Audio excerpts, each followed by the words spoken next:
Newsbreak. O karon sa detalye sa mga balita sa One TV, Newsbreak Misamis Occidental.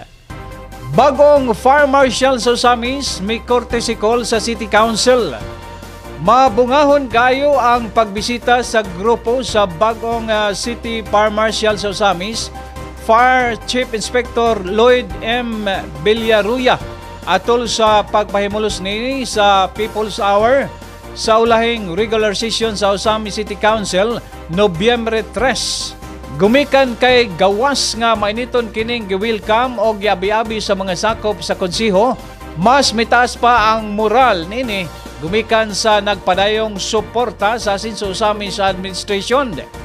Gikompisal ni Fire Chief Inspector Lloyd M. Villaruya ang kakulang sa mga fire truck, kakulang sa mga firefighters o ang rehabilitation sa mga fire hydrant aron sa tuyo nga mapangadaman gayud ang dili damhon nga mga insidente sa sunog. Iyang gipasabot nga ang mga personnel sa fire station wala lang kini magpunting sa pakig-away ug kalayo, apan aduna sab kini mga team nga mopasayon sa mga building inspection aron masayran kon kini dili ba fire hazardous o luwas pa ba kini alang sa posibleng mga linog.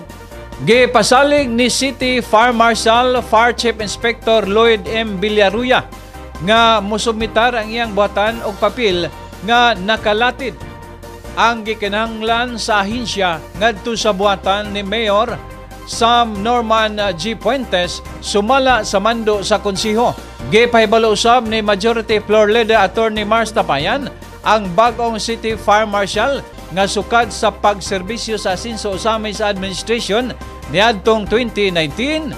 Usa ang Bureau of Fire Protection Osamis sa mga national agency nga nahatagan og suporta sa asin sa leadership og hangtod karon nagpadayon ang suporta depende usab sa available resources sa kagamhanang lokal sama sa pondo nga maggamit. Para ma-identify niya ang mga defects, then we will procure those defects that para ma-replace tong mga defects sa fire truck, especially the primary and secondary clutch. At the same time, there's something wrong in the engine because 50 years old na po ang Morita.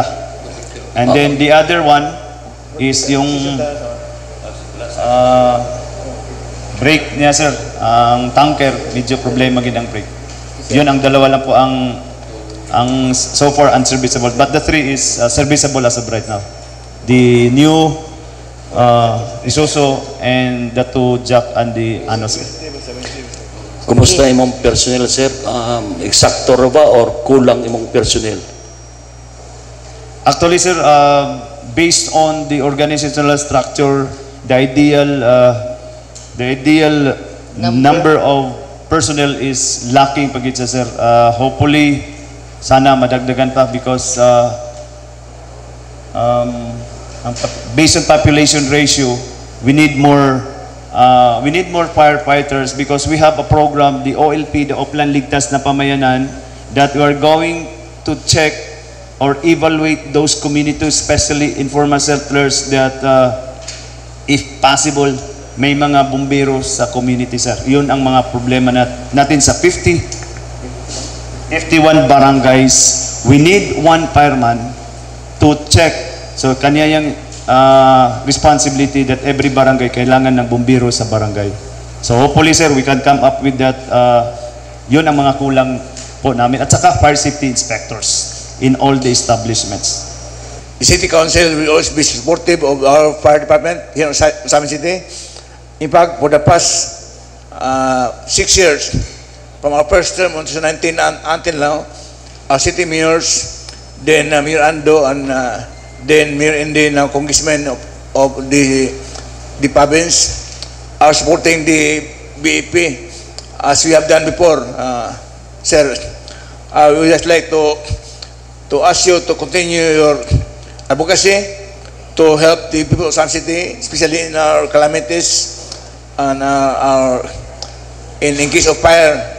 You continue being alert to respond to our needs of Osamis City, sir.